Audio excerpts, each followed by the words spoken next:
रहमान रहीम अस्सलाम वालेकुम। आप मेरा यूट्यूब चैनल देख रहे हैं, welcome to my YouTube channel. Pedagogy का लेक्चर नंबर 8 आज हम पढ़ेंगे जी। आपको पता है कि कल हमने स्कूल एडमिनिस्ट्रेशन और स्कूल सुपरविजन के वाले से हमने इसको स्टार्ट किया था। कल हमारा एक लेक्चर हो गया था, 7वां लेक्चर में हमने इसको स्टार्ट किया था। ये जो हमारा टॉपिक है 3 लेक्चर्स में इंशाल्लाह इसको कवर करेंगे। टोटल आपकी पेडागोजी मैंने आपको बताया हुआ 30 लेक्चर्स में हमने कवर करनी है। और ये जो आपका स्कूल एडमिनिस्ट्रेशन वाला टॉपिक आपका है, ये इंशाल्लाह 3 लेक्चर्स में कवर हो जाएगा। कल एक हमने पढ़ लिया था, एक आज अभी हम पढ़ने लगे हैं और एक सुबह इंशाल्लाह आपका लेक्चर आ जाएगा, तो यूं आपका ये टॉपिक कवर हो जाएगा। लेक्चर नंबर 8 में हमने पढ़ते हैं जी डेवलपमेंट ऑफ मैनेजमेंट थ्योरीज। अब स्कूल मैनेजमेंट के वाले से हम पढ़ रहे हैं, तो सबसे पहले हम जो मैनेजमेंट के वाले से बात कर लेते हैं कि आपको जो जनरल मैनेजमेंट है वो क्या होती है, और उसके बाद फिर स्कूल एडमिनिस्ट्रेशन की तरफ हम चलेंगे। ठीक है जी। अब डेवलपमेंट ऑफ मैनेजमेंट थ्योरी क्या है जी? थ्योरी ऑफ मैनेजमेंट क्या है जी? Experts have presented different ideas for successful running of organisation. These ideas are called as theories of management. आप क्या जी? सक्सेसफुल रनिंग ऑफ ऑर्गेनाइजेशन के आइडियाज जो है ना, किसी भी ऑर्गेनाइजेशन को सक्सेसफुल रन करने के लिए जो आइडिया होता है, उन आइडियाज को हम क्या कहते हैं जी? मैनेजमेंट थ्योरीज कहते हैं। अब इसमें आपके पास जो मुख्तलिफ मैनेजमेंट थ्योरीज हैं वो आपके पास सबसे पहले है जी आप क्लासिकल मैनेजमेंट परस्पेक्टिव। आपके होते हैं जो आपके पास क्लासिकल मैनेजमेंट थ्योरीज हैं, उनमें सबसे पहले आती है साइंटिफिक मैनेजमेंट थ्योरी। अब साइंटिफिक मैनेजमेंट थ्योरी जो है ना, इसके वाले से आपको बेसिकली क्वेश्चन क्या बनेगा, आपसे एक क्वेश्चन बनेगा कि साइंटिफिक मैनेजमेंट थ्योरी किसने पेश की थी? ये डब्ल्यू टेलर ने की थी। ठीक है जी, फ्रेडरिक डब्ल्यू टेलर ने इसको पेश किया था। ठीक है जी। इसने क्या कहा था? इसने कहा था जनाब आपके पास जो ना, एक तो आपकी जितनी भी मैनेजमेंट है वो टाइम लिमिटेड होनी चाहिए। आपका एक टाइम टेबल होना चाहिए कि आपने जो भी टास्क रखें, जो भी आप टास्क रखें, उस टास्क का आप क्या करें? टाइम उसमें मुकर्रर करें कि आज हमने, फॉर एग्जाम्पल आपकी मैनेजमेंट है कि आप ये पेडागोजी कर रहे हैं, तो आपके पास एक टाइम लाइन होनी चाहिए कि मैंने 10 दिन में या 15 दिन में या 20 दिन में या 50 दिन में इसको मैंने मुकम्मल करना है। जैसे मैंने अभी आपको बताया, तो स्कूल एडमिनिस्ट्रेशन वाला जो टॉपिक आपके पास स्कूल मैनेजमेंट एंड एडमिनिस्ट्रेशन, उसको हम तीन टॉपिक्स में 3 लेक्चर्स में कवर कर लेंगे। ये मैनेजमेंट होगी। उसके बाद फिर वो कहता है जी आपके पास जो ना जी, ये जो आपके पास है, management should take the responsibility of planning the work, worker should be made to execute the task. क्या मतलब है? जो आपके पास मैनेजर्स होते हैं ना, जो आपके पास ऑफिसर्स हैं, वो प्लानिंग करें, और जो वर्कर्स हैं उनका प्लानिंग के साथ कोई ताल्लुक ना हो, बल्कि वो सिर्फ एग्जीक्यूट करें, वो सिर्फ अमल करें हुक्म के ऊपर। ये आपके पास है। उसके बाद वो कहता है जी आपके पास है जी wages should be according to the output.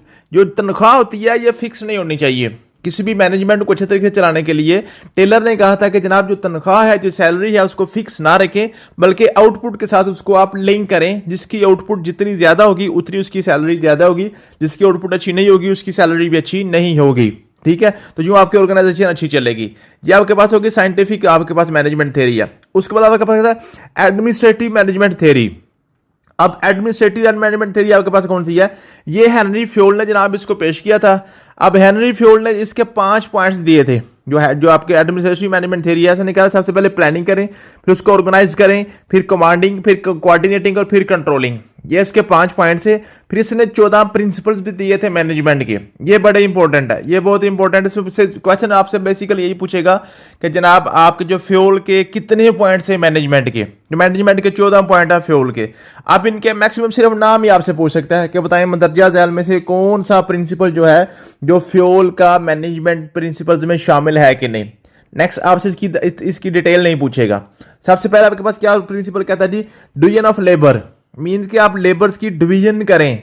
ऐसा नहीं है कि आप सारी लेबर एक ही काम पे लगा दें, वो काम मुकम्मल कर लिया फिर सारी लेबर एक और काम पे लगा दिया, फिर वो काम मुकम्मल कर लिया फिर सारी लेबर और काम पे लगा दें। ऐसा नहीं है, बल्कि आप क्या करें, पैरेलल तमाम लेबर्स को मुख्तलिफ टास्क के अंदर आप डिवाइड कर दें। आपके पास हर टास्क के लिए आपके पास सेपरेट एक्सपर्ट बंदा होना चाहिए। ये आपके पास है फ्यूल का फर्स्ट पॉइंट कि हर टास्क के लिए आपके पास एक क्या होना चाहिए? एक्सपर्ट बंदा होना चाहिए हर टास्क के लिए। ऐसा नहीं कि आप हर टास्क के लिए सारे बंदों को एक्सपर्ट करना शुरू कर दें, उसका कोई फायदा नहीं है। बल्कि अगर आपके 4 टास्क हैं, 4 मुख्तलिफ किस्म के काम हैं आपके स्कूल में, फॉर एग्जाम्पल आप पढ़ा रहे हैं, वहां पे आपने जो ना फिजिक्स, केमिस्ट्री, बायोलॉजी और मैथ आपने पढ़ाना है, तो आपके पास 4 बंदे हैं, तो आप चारों बंदों को एक एक सब्जेक्ट का ले लेना। एक फिजिक्स का ले लें, एक केमिस्ट्री का, बायोलॉजी का, मैथ का ले लें। ऐसा नहीं है कि आप चारों जो है ना, वो चारों को फिजिक्स, केमिस्ट्री, मैथ पढ़ाना आता हो और चारों को एक्सपर्ट बनाना शुरू कर दें, फिर ज्यादा मेहनत लगेगी। ठीक है, डिवीजन करें लेबर की। फिर अथॉरिटी है क्या जी? Manager must gives them the right command. Manager will not always compel obedience unless they have managers must gives orders so that they can get the thing done. क्या मतलब है कि managers के पास कोई अथॉरिटी भी होनी चाहिए, ठीक है जी। डिसिप्लिन आपके पास होना चाहिए, डिसिप्लिन के बगैर आपकी कोई भी जो है ना ऑर्गेनाइजेशन नहीं चल सकेगी। यूनिटी ऑफ कमांड होनी चाहिए, मीन के एक ही कमांड होना चाहिए, कमांडर जो है वो एक होना चाहिए। ऐसा नहीं है कि आप एक काम के ऊपर दो कमांडर बिठा दें, तो जैसे कहते हैं खुदा तो दो थे फिर भी निजाम नहीं चलना था, तो कमांडर आपका एक ही होना चाहिए। यूनिटी ऑफ डायरेक्शन, डायरेक्शन भी आपके पास एक ही तरफ से आनी चाहिए, ठीक है। ज्यादा डायरेक्शन आप या अगर आप एक कमांडर लेते तो एक कमांडर को चाहिए कि डायरेक्शन एक ही दे, ऐसा नहीं कि हर मिनट के बाद वो डायरेक्शन चेंज करता है, फिर ऐसा नहीं होना चाहिए। Subordination of individual to common good, क्या मतलब है, जो आपके पास इंडिविजुअल है, जो आपकी जाती फायदा है, उसको आपने क्या करना है, कौमी फायदे के ये अंडर होना चाहिए। जैसे यहां पे हमारे पास उलट होता है ना, हमने जाती फायदे को आगे रखना होता है, अपना स्कूल जाए बाढ़ में, ठीक है। ऐसा नहीं होना चाहिए, जो आपका कॉमन गोल है उसके अंडर आपका जाती गोल होना चाहिए। अगर आपकी जात को कोई नुकसान हो रहा है, फॉर एग्जांपल आपको अपनी जात के लिए जो टाइम नहीं मिल रहा, आपको एक्स्ट्रा टाइम लगाना पड़ रहा है, या आपकी सैलरी में से कुछ कट रहा है, तो कोई मसला नहीं है, परेशान ना हो। उसमें अगर आपके स्कूल का कोई फायदा हो रहा है तो फिर उसको होना चाहिए, ठीक है जी। फिर आपके पास है रेम्यूनरेशन। रेम्यूनरेशन क्या है जी, compensation for work done should be fair to both employees and employers. जो रेम्यूनरेशन है वो फेयरली मिलनी चाहिए, इंसाफ के साथ मिलनी चाहिए, ठीक है जी। सेंट्रलाइजेशन क्या है जी, manager should retain final responsibility but also need to give the subordinate enough authority. कि सेंट्रलाइजेशन होनी चाहिए, जो भी अथॉरिटी है वो एक सेंटर के ऊपर मुकम्मल होनी चाहिए, हर बंदा यहाँ पे नवाब ना बनाओ, ठीक है जी। हायरार्की आपके पास होनी चाहिए, क्या मतलब है कि स्टेप बाय स्टेप आपकी मैनेजमेंट आए। ये यहाँ पे आपके वर्कर हैं, उनका इमीडिएट बॉस हो, इस बॉस के ऊपर एक बॉस हो, उसके ऊपर एक बॉस हो, ठीक है। एक हायरार्की के तौर पर चलना चाहिए, ठीक है जी। ऑर्डर्स आपके पास जो ना, जो आपके पास है डिसिप्लिन या तरतीब जो है ना वो होनी चाहिए। इक्विटी होनी चाहिए। अब इक्विटी क्या है जी, एक आपके पास है इक्वालिटी, इक्वालिटी होता है, एक होता है इक्विटी। अब इक्विटी और इक्वालिटी में क्या है, इक्वालिटी यह है कि सब के सब बराबर हैं, सब के सब बराबर हैं। इक्विटी क्या है कि सब की आपके पास जो जरूरियात पूरी करना। इक्वालिटी क्या है जी, फॉर एग्जांपल आपके पास 10 टीचर्स हैं तो 10 की 10 आपके पास क्या है जी, उनकी 1.5 लाख तनख्वाह है फॉर एग्जांपल, ठीक है। इक्विटी कहती है नहीं, ऐसा नहीं है, जिसकी जितनी जरूरत है उसके मुताबिक करें। एक बंदा है, उसकी फैमिली में 5 मेंबर्स हैं, ठीक है, उसकी जरूरियात 10 लाख की है, अगर उसको 10 लाख दें। एक बंदे की फैमिली मेंबर ही 15 है, तो उसको जरूरत ज्यादा पैसों की, उसको ज्यादा दें, ताकि वो अपने पीस ऑफ माइंड के साथ अपना काम करे। ये इक्विटी होती है जी, ठीक है जी। स्टेबिलिटी ऑफ स्टाफ, स्टाफ आपका स्टेबल रहना चाहिए, ऐसा नहीं कि हर आपके 2 दिन के बाद, 2 महीने के बाद आपका स्टाफ चेंज हुआ हो, वो स्टेबिलिटी होनी चाहिए। इनिशिएटिव्स आपके पास, आपने स्टाफ को जो है ना, लोअर स्टाफ, उसको आपने इतनी ये जो ना उसको दी हो, अथॉरिटी दी हो कि खुद से भी वो इनिशिएट कर सके, कोई भी प्रॉब्लम जो भी उसको मसला है, तो अपने पास से भी ऐसा ना हो कि वो जनाब इंडियन पायलट्स की तरह वो पीछे से जनाब अपने हुक्म का इंतजार करते रहे कि हमें जो हुक्म आएगा तो हम गोली चलाएंगे। उतनी देर में पाकिस्तान ने ठोक भी दिया था उनको, ठीक है। ऐसा नहीं होना चाहिए, उनको भी थोड़ा सा इख्तियार देना चाहिए। उसके बाद आपका जी esprit de corps, promoting team spirit. Team spirit आपने क्या करना है जी, उसमें आपने क्या करना है, अगर आप एक टीम बना लेंगे ना, आपके ऑर्गेनाइजेशन में जो सारे लोग हैं एक टीम की तरह काम करेंगे, तो फिर आपका काम अच्छा लगेगा। ऐसा नहीं कि हर बंदा अपने अपने जो है ना जो है मफाद के लिए चले या अपनी अपनी शाबाशी के लिए चलेगा, तो फिर काम नहीं चलेगा, सारे टीम वर्क होगा। तो ये आपके पास 14 पॉइंट्स है फ्योल के, ठीक है जी। फिर आपके पास है बिहेवियरल मैनेजमेंट थ्योरी। अब बिहेवियरल मैनेजमेंट थ्योरी क्या क्या जी, this theory was put forward by Elton Mayo, सिर्फ इसका नाम ही आता है कि बिहेवियर जो नाम मैनेजमेंट थ्योरी किसने पेश की थी, एल्टन मेयो ने की थी, ठीक है। इसने कहा था सबसे पहले मोरल पे काम करें, ग्रुप डायनामिक्स पे काम करें, डेमोक्रेटिक सुपरविजन पे काम करें, फिर आपके पास पर्सनल रिलेशंस पे काम करें, फिर बिहेवियर कंसेप्ट और मोटिवेशन पे करें। लेकिन इसका सिर्फ आपको ये नाम ही आएगा पेपर में, ठीक है जी। उसके बाद ब्यूरोक्रेटिक मैनेजमेंट थ्योरी। अब ब्यूरोक्रेटिक मैनेजमेंट थ्योरी क्या है जी, ये मैक्स वेबर ने पेश की थी, ये इसका नाम आपने याद करना है, ठीक है जी। He focus on structure of organisation, he considered the highest degree of efficiency can be attained through this approach, by using this approach it is possible to make control over human beings, it is characterised as there is the rigidity of official behaviour, ठीक है जी।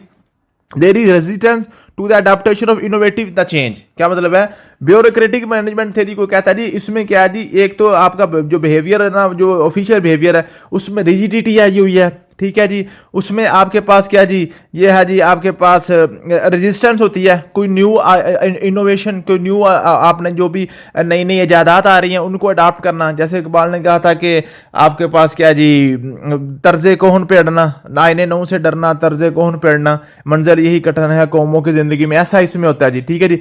There is resistance to the adoption of new innovation things, there is rigidity of rules and regulation, rules जो बन गया उसके ऊपर rigidity है, उसमें किसी किस्म की फ्लेक्सिबिलिटी नहीं है। ठीक है। Decision is taken by hierarchy of office and officials. ठीक है जी। There is levelling of talent, the system tends to reduce the performance of bright workers to the level of मॉडरेसी।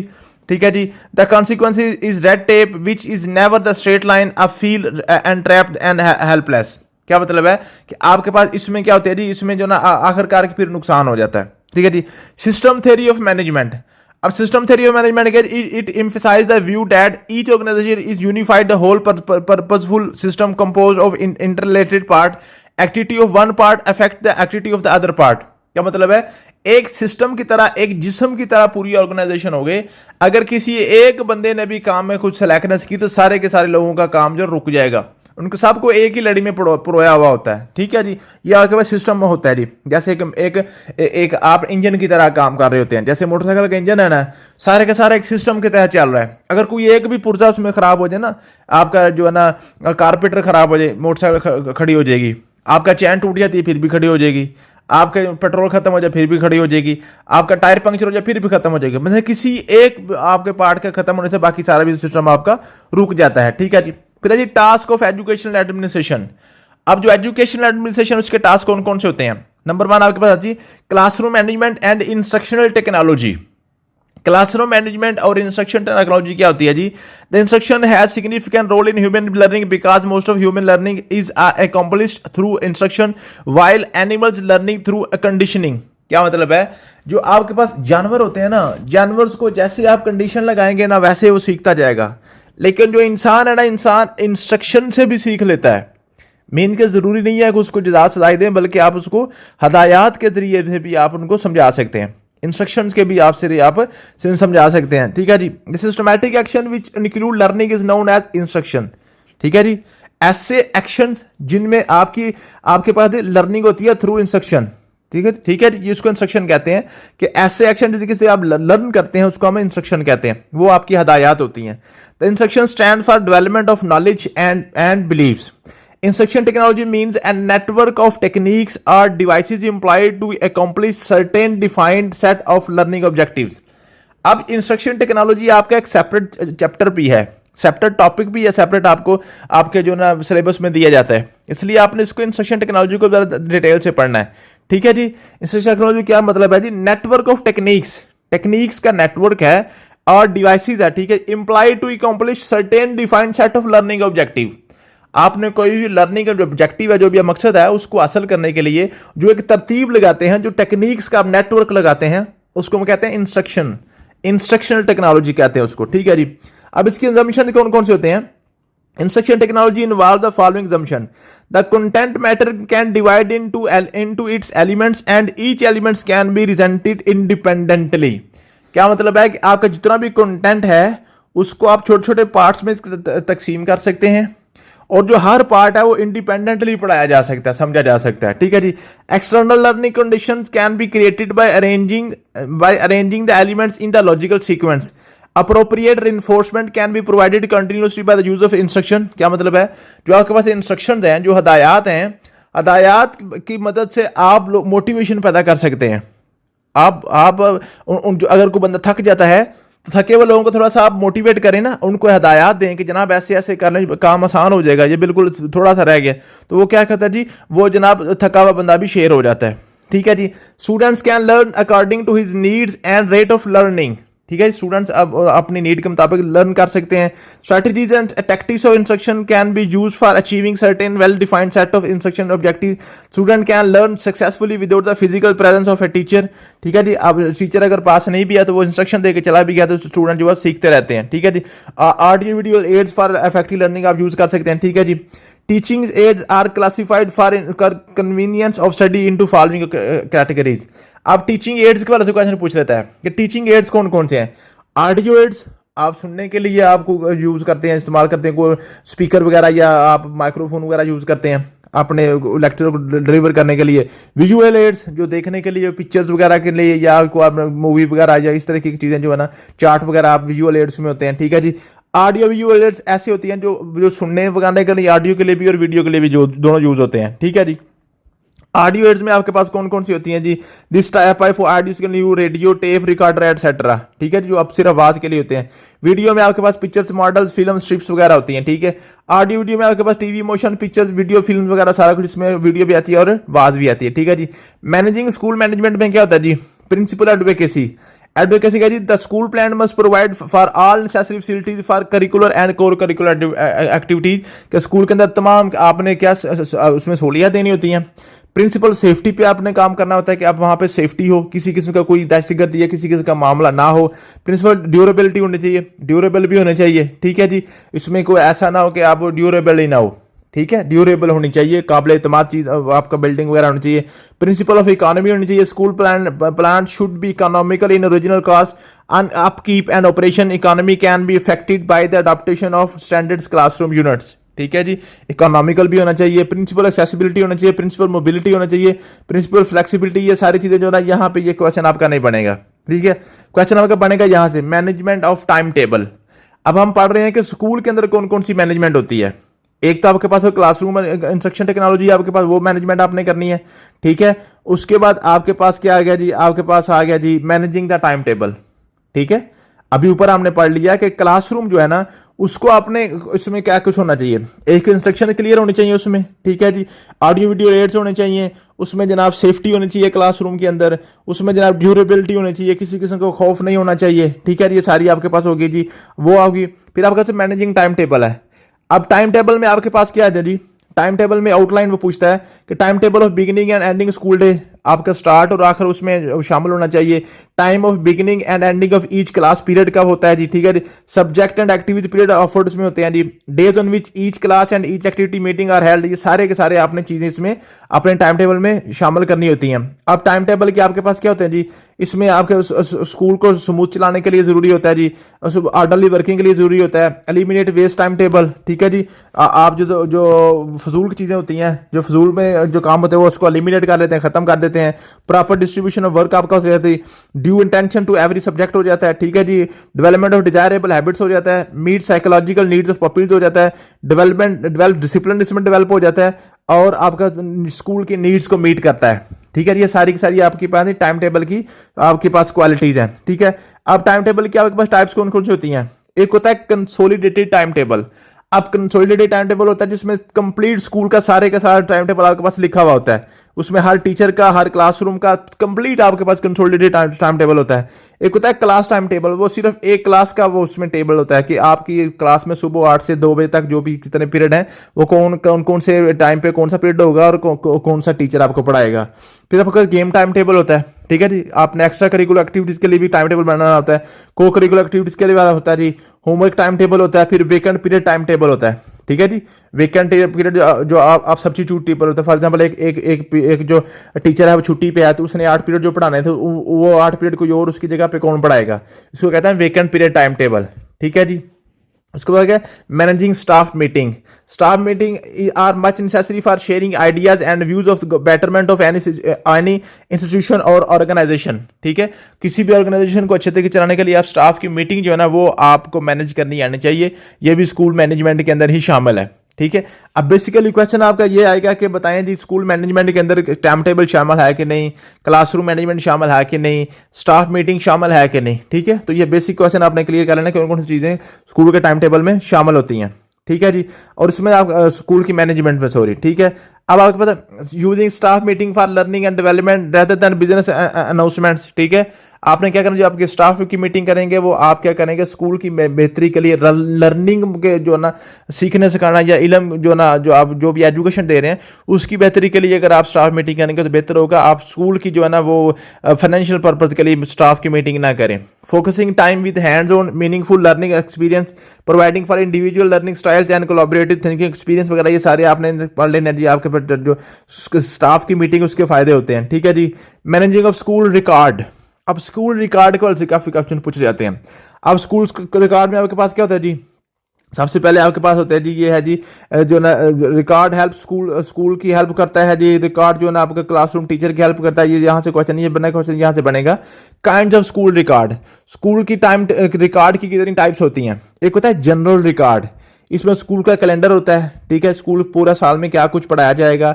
Log book, अब log book क्या होती है, log book जो होती है, जो बाहर से कोई ऑफिसर आता है ना जी, जो आपका महकमाना ऑफिसर आता है, ठीक है जी, वो जब आपके स्कूल को विजिट करता है तो अपने ख्यालात उसमें लिखता है कि मैंने स्कूल में क्या देखा है, या इंस्ट्रक्शन पास करता है कि जनाब आप स्कूल में ये बेहतरी लगाएं।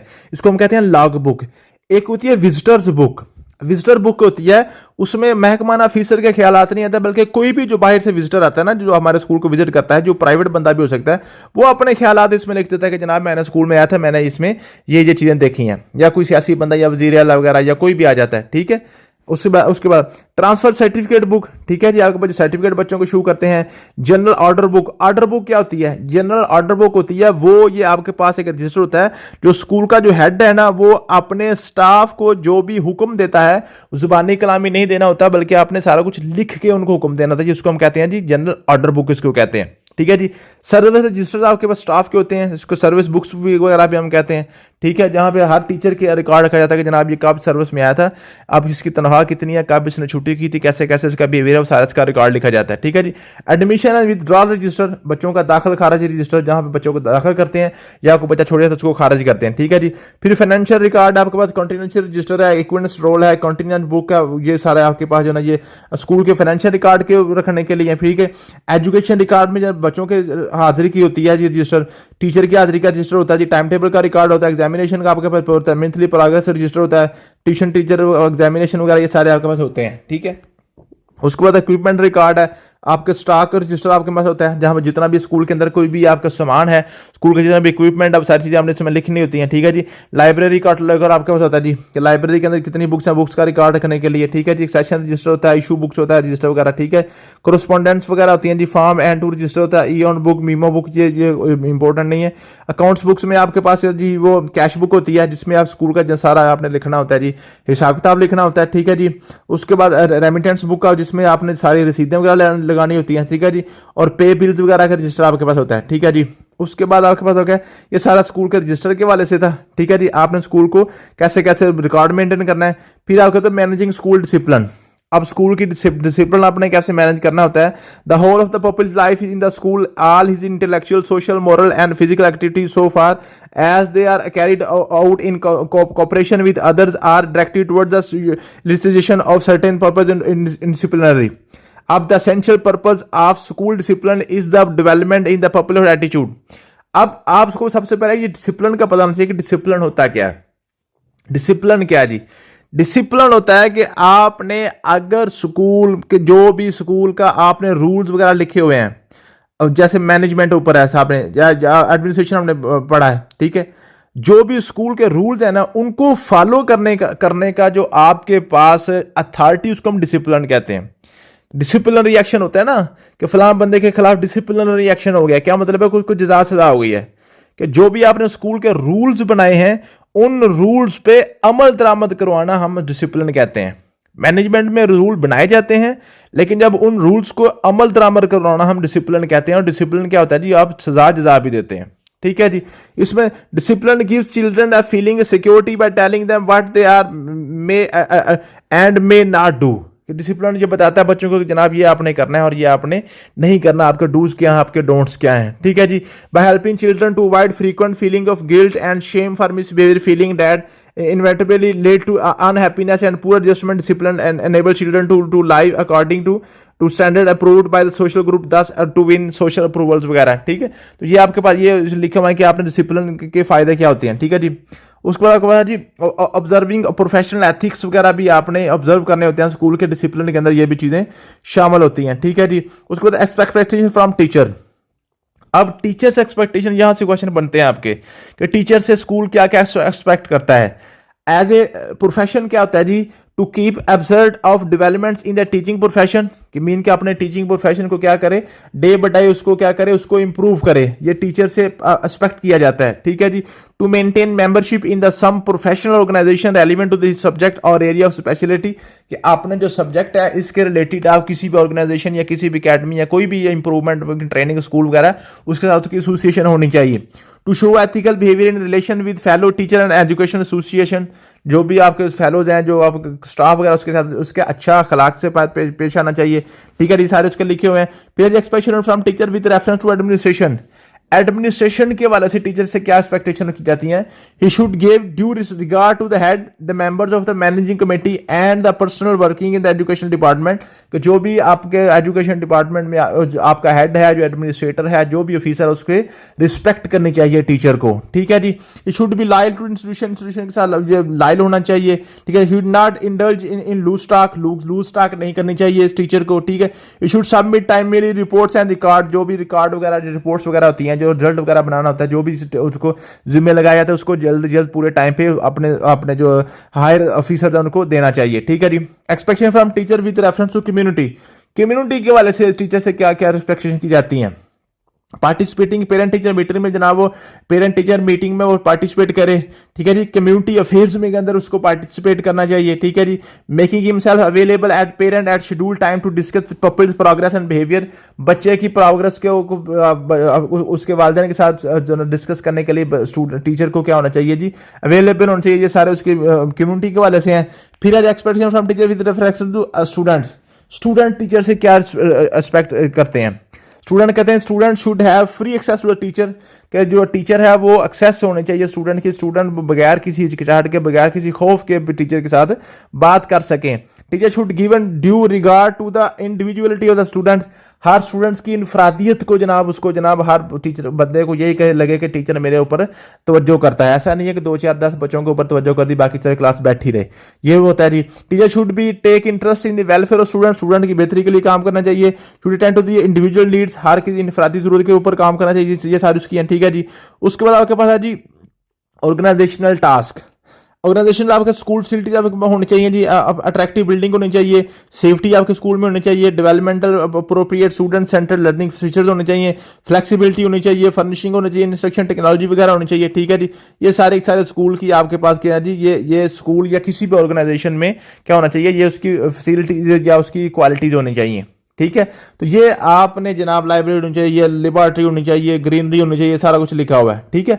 तो ये आपके पास स्कूल एडमिनिस्ट्रेशन है। कल इंशाल्लाह ताला आपको थोड़ी सी एडमिनिस्ट्रेशन की 1-2 और थ्योरीज पढ़ाने जो इंपॉर्टेंट है, तो यूं आपकी स्कूल एडमिनिस्ट्रेशन कंप्लीट हो जाएगी। ठीक है जी। उसके बाद फिर इंशाल्लाह ताला इंस्ट्रक्शन टेक्नोलॉजी जो है ना, इंस्ट्रक्शन टेक्नोलॉजी का थोड़ा सा हिंट तो मैं यहाँ पे हमने पढ़ा है, लेकिन इंस्ट्रक्शन टेक्नोलॉजी का जो मेन टॉपिक है वो कल परसों से इंशाल्लाह ताला ये आप स्कूल एडमिनिस्ट्रेशन खत्म कर लें, फिर instruction technology and classroom management को हमने पूरा जो टॉपिक है वो आप सेपरेट से हम पढ़ेंगे इंशाल्लाह, तो वो आपका भी क्लियर हो जाएगा। थैंक यू सो मच, मिलते हैं नेक्स्ट वीडियो में। अल्लाह हाफिज़।